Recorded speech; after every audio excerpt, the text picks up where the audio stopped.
यदि अकाल मृत्यु को टालना चाहते हैं तो उज्जैन की दक्षिण मुखी ज्योतिर्लिंग की कथा जरूर सुने। मध्य प्रदेश राज्य के उज्जैन शहर में महाकालेश्वर मंदिर स्थित है। इसे भारत के 12 प्रमुख ज्योतिर्लिंगों में से एक माना जाता है। पुण्य सलीला क्षिप्रा नदी के तट पर स्थित उज्जैन प्राचीन काल में उज्जैनी के नाम से विख्यात था। इसे अवंतिकापुरी भी कहते थे। ये स्थान हिंदू धर्म की 7 पवित्र पुरियों में से एक है। माना जाता है कि जो भी व्यक्ति इस ज्योतिर्लिंग के दर्शन या कथा सुनता है उसे मोक्ष की प्राप्ति होती है और अकाल मृत्यु उसका टल जाता है। महाकालेश्वर मंदिर एक विशाल परिसर में स्थित है। यहाँ कई देवी देवताओं के छोटे बड़े मंदिर हैं। मंदिर में प्रवेश करने के लिए मुख्य द्वार से गर्भगृह तक की दूरी तय करनी पड़ती है। इस मार्ग में कई सारे पक्के चढ़ाव उतरने पड़ते हैं, परंतु चौड़ा मार्ग होने से यात्रियों को अधिक परेशानियां नहीं आती है। गर्भगृह में प्रवेश करने के लिए पक्की सीढ़ियां बनी है। मंदिर परिसर में एक प्राचीन कुंड है। वर्तमान में जो महाकालेश्वर ज्योतिर्लिंग है वो 3 खंडों में विभाजित है।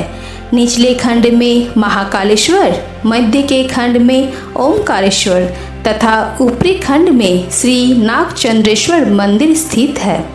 गर्भगृह में विराजित भगवान महाकालेश्वर का विशाल दक्षिण मुखी शिवलिंग है। ज्योतिष में इसका विशेष महत्व है। इसी के साथ ही गर्भगृह में माता पार्वती, भगवान गणेश व कार्तिकेय की मोहक प्रतिमाएं हैं। गर्भगृह में नंदी दीप स्थापित है जो सदैव प्रज्वलित होता रहता है। गर्भगृह के सामने विशाल कक्ष में नंदी की प्रतिमा विराजित है।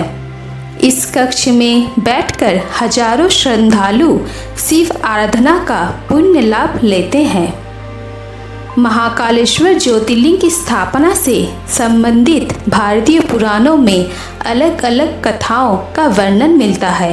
एक कथा के अनुसार अवंतिका नाम के राज्य में वृषभसेन नाम के राजा राज्य करते थे। वे अपना अधिकतर समय शिव पूजा में लगाते रहते थे। एक बार पड़ोसी राजा ने वृषभसेन के राज्य पर हमला बोल दिया। वृषभसेन ने पूरे साहस के साथ इस युद्ध का सामना किया और जीत हासिल की। अपनी हार का बदला लेने के लिए पड़ोसी राजा ने कोई और उपाय सोचा। इसके लिए उसने एक असुर की सहायता ली।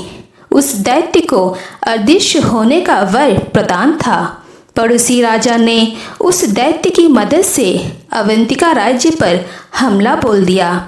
राजा वृषभसेन ने इन हमलों से बचने के लिए भगवान शिव की शरण ली। भक्त की पुकार सुनकर भगवान साक्षात अवंतिका राज्य में प्रकट हुए। उन्होंने असुरों और पड़ोसी राजाओं से प्रजा की रक्षा की। इस पर राजा वृषभसेन और प्रजा ने भगवान शिव से अवंतिका राज्य में ही रहने का आग्रह किया, जिससे भविष्य में अन्य आक्रमण से बचा जा सके। भक्तों के आग्रह के कारण भगवान शिव ज्योतिर्लिंग के रूप में वहां पर प्रकट हुए। कहा जाता है कि आकाश में तारक लिंग, पाताल में हाटकेश्वर लिंग और पृथ्वी पर महाकालेश्वर से बढ़कर अन्य कोई ज्योतिर्लिंग नहीं है। इसीलिए महाकालेश्वर को पृथ्वी का अधिपति भी माना जाता है। ये एक दक्षिण मुखी ज्योतिर्लिंग है। शास्त्रों के अनुसार दक्षिण दिशा के स्वामी यमराज जी हैं।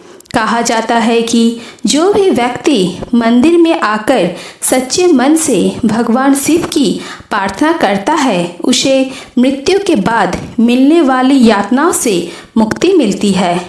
कहा जाता है कि यहाँ आकर भगवान शिव के दर्शन करने से अकाल मृत्यु टल जाती है और व्यक्ति को सीधा मोक्ष की प्राप्ति होती है। यहाँ आने से भगवान शिव धन, धान्य, निरोगी काया, लंबी आयु, संतान आदि इच्छा पूर्ण करते हैं। यहाँ पहले महाकाल की भस्म आरती में ताजा मुर्दे की भस्म का ही प्रयोग होता था, परंतु महात्मा गांधी के आग्रह के उपरांत शास्त्रीय विधि से निर्मित उपल भस्म से भस्मामृत होने लगी।